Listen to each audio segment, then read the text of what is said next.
What up, YouTube? You already know Big Lou tapping back in. What it do? Big Lou NFZR 2, baby. So this is a little short little video, as you can tell by the thumbnail. Dementia, right? Shouts out to Ed Salinger and his sons, Dan and Mark. They got a channel. Well, it's really Dan's channel. He's a lawyer in the Sacramento County area. And he does videos with his dad, Ed, who is 91 years old, and he is suffering from dementia. And I watch some of the videos, and and it reminds me of some family members that grandparents that suffer from it. But anyways, this is just a little video. Oh, and one of my aunts that passed away. That was my mom's sister, next in line after my mom. Um, some people, dementia usually is short-term memory loss. Usually they remember things in the past, way back when. And just like with this old man, this gentleman, Ed Salinger, he used to be a foot doctor. He's currently 91. Excuse me. My grandmother passed away at 91. She would have been, if she was alive, she's born in 26. So she would have been, what, 97? 97 if she was still alive. Well, no, is that right? She's born in 1926. So we're in 2023, right? So 90 on top of 26 would be 16, right? Yeah, she would be 96, 97 years old if she was alive. Well, she would have been 97 coming December. Anyways, some people don't, they get frustrated because they don't really understand what's going on. You know what I mean? And the thumbnail, you can look at that thumbnail that I put there. And if you notice any of those type of things going on, then you might want to take your, whoever it is, whatever family member it might be, or your loved one, any loved one or friend, you might want to take them to the doctors and try to get things figured out. But it's usually dementia, starts with dementia usually, and it's a short-term memory. So, for example, I remember, my grandma a few times, because I was in and out of prison, so I wouldn't see her for sometimes 2-3 years. And here I come out, and she usually would be one of the first places I stopped, and then sometimes she would, right away, she'd know, oh, Louis, other times she'd ask me, who's your mother? And then I'd tell her who my mom is, and then she would, oh, that's my daughter. And then she would remember, but there was a lot of signs where, she would ask sometimes the same questions, within 10 minutes, the same question, maybe 5 times or more sometimes, like after her husband passed, he was already gone maybe 2 years, and she went to the hospital. She had an incident where she went to the hospital, and I went to visit her, and she was all shook up because he passed away. And she's telling me, Louis, Dutch passed away. We, of course, we knew because I was one of the pallbearers, and so it was kind of jacked up to see that, but that's how it affects him. My aunt, which is my mom's, my mom has 4 sisters. My mom's the oldest. My next aunt, my Aunt Gloria, she passed away. She was suffering from dementia. It didn't get nearly as bad like my grandma, not with me, but I wasn't around her all the time. But it got to the point, where they get ornery, they get real tough and ornery. Sometimes they say hurtful things back, to the kids or whoever's taking care of them. And they don't necessarily mean it. It's just they're going through something. The short term memory loss, it's very confusing for them. You know what I mean? Because for example, the older man that from the channel I was telling you about, Ed Salinger, he always mentions his wallet, his checkbook, his house, his keys to his car. And he hasn't driven in 4 years because he was going places, forgetting where he was going.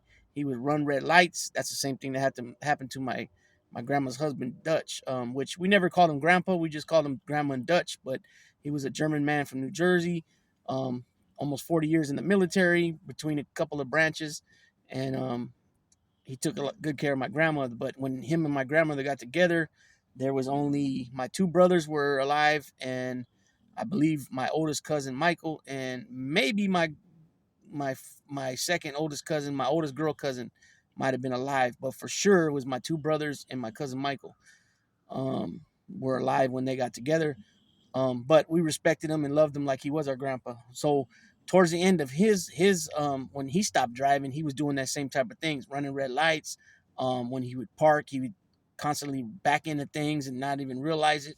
Um, and I don't really think he suffered so much from dementia. He could have, but he always knew who I was. So I don't think so. But he was, running red lights and doing things like that. And he passed away in 2010, and then my grandma lived on until 2018. She passed like almost a year after I got out this last time. So I've been out almost 6 years in 3 months. Makes 6 years. She passed away in I think it was February of 18. I think it was, or April of 18. It was one of those months. So my grandma was taken care of in her last 10 years of her life, uh, give or take a year, maybe add a year or take off a year. But pretty much the last 10 years of her life, she was taken care of pretty much between my two aunts, my two aunts, and then my oldest cousin. When he got out of prison, he helped out big time with my grandma in her last years of her life. And but just, you guys hear Daisy snoring? So we stopped at the dog park out there in San Jose, and she ran today. They both ran. It was kind of warm. You got to watch out though when it's warm like that with these kind of dogs. The bullies, they don't do well in heat over 85 degrees. So um, even with the water, you just want to try to keep them as cool as possible. But and today was the first time I seen really Champ like breathing like that for a long period of time. He barely stopped, maybe an hour ago, breathing like that. But anyways, back to what I was saying. Some people, everybody handles things differently. Everybody got different ways of coping with things. Some people have short fuses and they get upset easy and they start to yell, whatever it might be. But just keep in mind when your family member, whoever it might be, your father, your mother, older brothers or sisters, or your older uncle or older aunt or older great uncle, great aunt or grandparent, whoever it is that you might be helping out or trying to help out or taking care of, keep in mind that they're older people. Obviously, they're older than you, regardless if they're your aunt, great aunt, or your grandmother, grandfather, or great uncle, or great aunt, or or your mother or father's first cousin. Nonetheless, they're your elder. Do doing all that you can in your willpower to you know give them extra time to figure out things. Don't just jump on them right away because they can't think. I mean, they don't think quick enough for you. Remember, dementia is usually a short-term memory issue, right? So they can't even remember sometimes 10 minutes ago that they ate, and they're talking about they're hungry. And how could they possibly be hungry if they just ate a meal, or they just ate a sandwich with some chips and a whole glass of juice or something? Usually older people don't eat that much like when they're younger. So if they ate a sandwich with a little bit of chips or some crackers with some juice, they're not going to be starving. And here they are telling you, "Oh, I'm hungry. I haven't ate all day," but they just ate. So, do all you can in your power to be patient with them. You know what I'm saying? And I'll be honest. I at times get impatient with my mom and things like that because she's not coping. She's not understanding what I'm trying to say. She's not, keep in mind, she's not suffering from dementia, but I'm not sitting here like making myself sound like I'm this goody two shoes. I got problems. I got issues just like everybody else. I got things that I need to work on. You know what I mean? But just try to do your best, people, to you know, give them the benefit of the doubt as far as giving them extra time to think about something or try to do something because it's not their fault. They're suffering from something, you know. And if it comes to the point where you can't hack it, then you need to find somebody else or find a different type of setup or arrangement or whatever it might be that because the pressures of your regular your life or whatever's going on in your life doesn't get bleed over to when it comes to you, or overflow over until when it comes to you dealing with your family member or your friend, longtime friend, or whoever it might be that you're helping out or taking care of. You know, that's very important because you start yelling at them, it gets them all even more worked up and confused, and they're gonna end up saying something maybe or throwing something or who knows, you know what I'm saying? But the fact that they're your they're your elder, automatically there should be more respect there. You know what I'm saying? And I'm not saying nobody's not. I'm just saying just think about that. It's just something to think about. You know what I'm saying? So, on this channel, I talk, a lot of prison, a lot of sports, uh, true crimes, the American Bully dog, but, I also say one of the first things I say about the topics that I speak about is life experiences. So this is something I experienced in life. It's a family issue. My grandmother's father had, I think, I'm not sure if it was just dementia or it was full blown Alzheimer's, but I've seen some of my grandma's brothers with Alzheimer's where they were just like, They were just like this, looking in the outer space. I mean, that's how it looked to me. And they had to be fed by their wife. They had to be clothed and bathed and shaved by somebody else. You know what I mean? So, I've seen that personally. I've seen that. You know what I mean? I've seen my grandma ask the questions that have been answered time and time again within a short period of time. I see my aunt also, you know, go through 10 names before she finally gets the name right, if she gets the name right. And unfortunately, it's just one of those things that some people, end up getting and they suffer from. You know what I mean? I don't necessarily know if you can actually die from dementia or Alzheimer's, but I've heard people say that before. I'm not sure if that's really a clinical uh, way of death, or is that something that excuse me, is that something that for example, AIDS, you don't die from AIDS, right? A lot of people say, "Oh, he died from AIDS," or "She died from AIDS." You don't necessarily die from the AIDS. What you die from is like pneumonia or something like that, because of you having the first HIV virus, and then it turns into AIDS. Your immune system is weak. It attacks your immune system, and therefore you can't fight off something that for the normal healthy person can fight it off, in a matter of a couple of weeks. People with AIDS cannot. Therefore, they pass from pneumonia and stuff like that. Um, you know what I mean? So I'm not sure about that. Like I said, I've heard people say they pass from Alzheimer's and dementia. I don't know how necessarily true that is. If anybody knows in the comment section, go ahead and drop that and let me enlighten me on that. Um, but this dementia, I think I'm pretty sure it would be considered mental health. And a lot of the old school people, they don't, these are some of the things that they do not like to talk about. You know what I mean? And way back when, let's say in the 50s and 60s, these were things that you kept within your house, and you didn't bring it out to the streets and, going to school or any of that and talk about it. Anybody that had to see a psychiatrist, anybody that was addicted, anybody that was, homosexual, anything like that, it was kept in the hush and, on the DL, and kept within the walls of your home, or within the walls, or within the family, the family unit. Even brothers and sisters that were married that were no longer living at home, things like that. Now, a lot of the mental health issues have came to light over the years, and people are doing a lot more studying, and they're being more acceptant of conditions, and and reading, and the whole thing is people gotta educate themselves, look into things, do some research, find out why this, why that, get more get more accustomed to understanding why this happens, why that happened, why they do this, why they do that, whatever it might be. I mean, it doesn't have to just be dementia right here. It could be addiction. It could be overeating. It could be gambling. It could be um, uh, OCD. It could be all kinds of different things. You know what I mean? Those are just a few examples. But the more you understand, you might not relate to it, but the more you read about and brush up on your research about certain subjects, the more you'll understand it. And I think you won't be quick to judge and quick to talk down on the people suffering from whatever it might be. You know what I'm saying? So again, this is just a little video, you know what I mean? A little bit on the life experience side. That way I could I wanted to touch up on, I want to broaden the, on some of the things that I say I talk about on this channel. I need to start hitting a little bit more like life experience stuff. You know what I mean? A little bit more on the true crimes. When I talk about when I talk about the CN, which most people call LCN, to me that's true crime. You know what I mean? So, I talk about that, quite a bit. Well, not quite a bit, but I have a few videos there. Lately everybody knows I'm big on the sports. Lately it's been mostly boxing and MMA, and a lot about the American bullies. I might have another video I'm dropping tonight. This is my third video today. I might be dropping another video tonight about basically part two to 2 Sundays back, when I picked up Maybelline, about what to do, what to expect, what not to do, and what to expect. Basically on both ends, pros and cons when getting a puppy. And so I want to continue on that.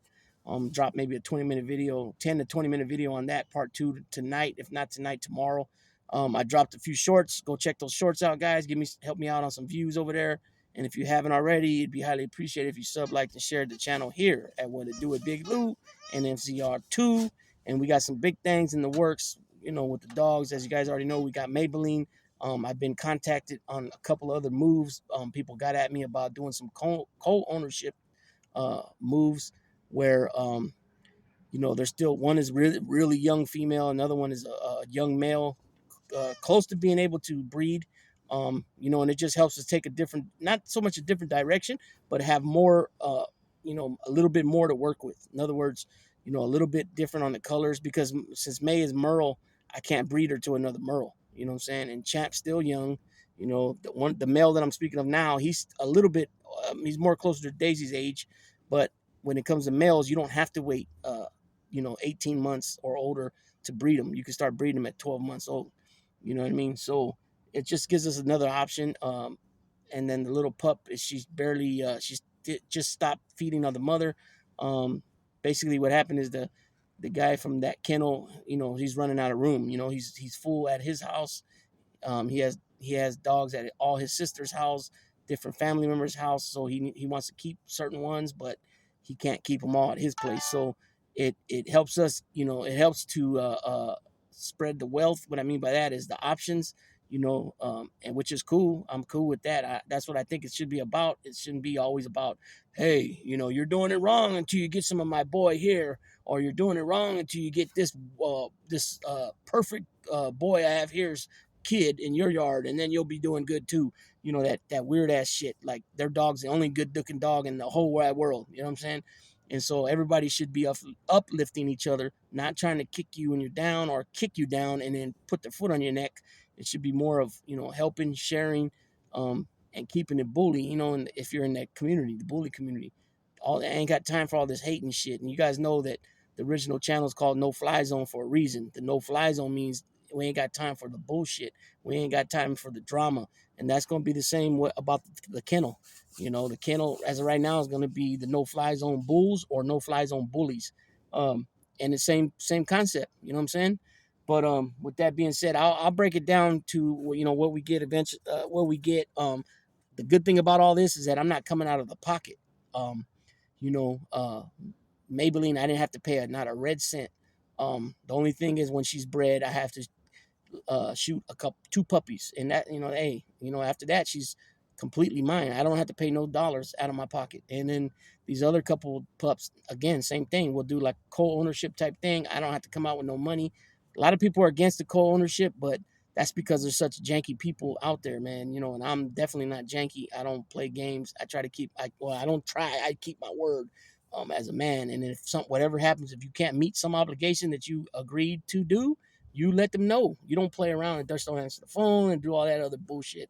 You know what I'm saying? So, um, and like I said, it puts us in a position for the future. And not and some of it is for the soon future. Like, May should be coming in the heat here anywhere from the next month to 3 months, and then they'll probably be, if she comes in 3 months, then they'll probably be like Christmas time puppies.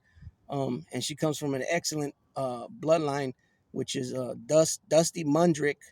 If you go check him out on Instagram, Dusty Mundrick, is her father is Orchata, which is Daisy's grandfather and is Champ's great grandfather.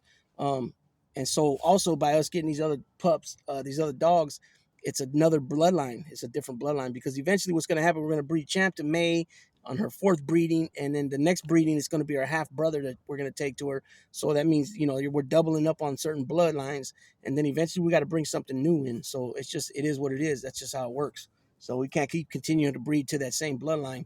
But if you guys check him out, he's even shouted out on the BGK Big Gemini Kennels video of XL American Bully Legends and honorable mentions, and his bloodline is named in there like 4 or 5 dogs.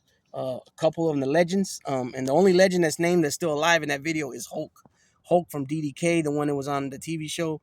Other than that, every other legend that was named in that video have passed on. And then in the honorable mention side of things, he names Big Woodland of Scorpion Kennels, which is Daisy's uncle, which is May's brother. And then he has a brother named Pecas, who's put out some nice puppies out there too. He also named Morphosis of Monster Bull Kennels, I think is MBK. And he is Orchata, which is May's dad.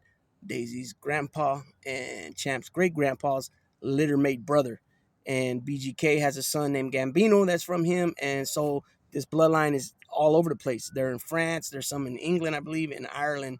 And this is a good bloodline. If anybody knows, then they know. You know what I'm saying? So we're gonna be pushing that. If, like I said, go check out Dusty Mundrick on IG. Also check out Hurley Pride Kennels on IG. They have some family members of Daisy and Maybelline as well. That's who I dropped Maybelline off to me. Also check out ERPs, which is exclusive rolled pit bulls. Also check out where I got Champ from, B&B Bullies out of Spokane, Washington. Those are just a few channels. Go check them out. And on YouTube, check out Fit Bully TV. Also check out QBN Kennels. Those two channels, you can get a tremendous amount of knowledge on your American Bully, XL American Bullies, but just about your canine, your dogs in general. You know, a lot of the information, it doesn't matter what breed you have, when it comes to treating sunspots and all kinds of different things. So go check out those two channels. Um, I've learned a lot from them two channels. Some things I knew already, I just didn't know the proper terminology. But I have a lot of experience back in the day when I was in my 20s with breeding what we called American Pit Bull Terriers back then. But now looking on things, some of them dogs I had were bullies. And we just didn't use that word because there was no way they could have been that big. You know what I mean? American Pit Bull Terriers and Staffordshire Terriers, males are 60 pounds, 60 to 65 pounds, of cut up muscle, and females are like 45 to 55 pounds. These dogs I had back in the day were, 80 and up. You know what I'm saying? With big old huge heads, and their heads. Now that yesterday, or it might have been the day before, Raul at QBN Kennels dropped a video on the difference between pit bulls, Staffordshire Terriers, and American Bullies. He showed pictures of necks, heads, the heads, the width of the heads, the angle of the forehead, the muzzles, the necks. Like I said, the rears, totally different, totally different from American Pit Bull Terrier or American Staffordshire. So people, you own American Bullies, don't let people call them pit bulls. Don't roll with that. Let them know that they're American. In fact, no, yes, they have high percentage of American Pit Bull Terrier and or Staffordshire Terrier, because some of them have both in them, like 70 and 90%, but that 10 to 30% is this, and this. Let them know so they totally understand, because he also talked about a study that they took, I think, 1,500 dogs, and they took about 100 employees of different animal shelters. I think it was just animal shelters. I don't think it was vet staff. I think it was just animal shelters. And they made every study was like 30 to 45% wrong about identifying breeds. Anything that had like a boxer look or a Boston Terrier look or anything like that, or a bulldog, they were calling it a pit mix. And so all these dogs were also DNA tested, and they were like between 30 and 40 something percent wrong, misidentifying these dogs. And so this is where, don't get me wrong, there have been vicious situations where heinous things have happened to kids and people with, from the paws of a dog. But by them misidentifying these dogs, it just shows that, a lot of dogs are they're just all thrown in one group as a collective, and they're stagnant, or excuse me, not stagnant, the stigma, where they're pretty much stereotyped. And so me being an owner of American Bullies, I gotta let people know, no, these are not pit bulls. These are a 30-year-old breed. Pit bulls have more than 150 years of history. These dogs have less than, they have about 3 decades. 30 years or so, 30 years ish, maybe 2, 3 tops on top of the 30 years. So you got to let them know and explain. Don't just say, no, they're not pit bulls, they're bullies, but let them know so they understand what, exactly what it is. You know what I mean? And it helps to have your dog's DNA tested, embark them. You know what I'm saying? It helps with the health. It helps with passing on the genes. If they have issues, breeding them and passing on the genes. You know what I'm saying? So it's a very smart thing to do. And I do see at one point here the registry, teaming up with Embark or another company where the dogs all have to be DNA tested. That way people can't be hanging papers. If you don't know what that means, I'll explain in another video, but real quick, that's like you sending your papers into whatever registry you're with and saying, okay, I had 15 puppies, but you really only had 12. And now you got these 3 extra papers that you got that you can say that these other dogs are from this litter later on or whatever. You know what I'm saying?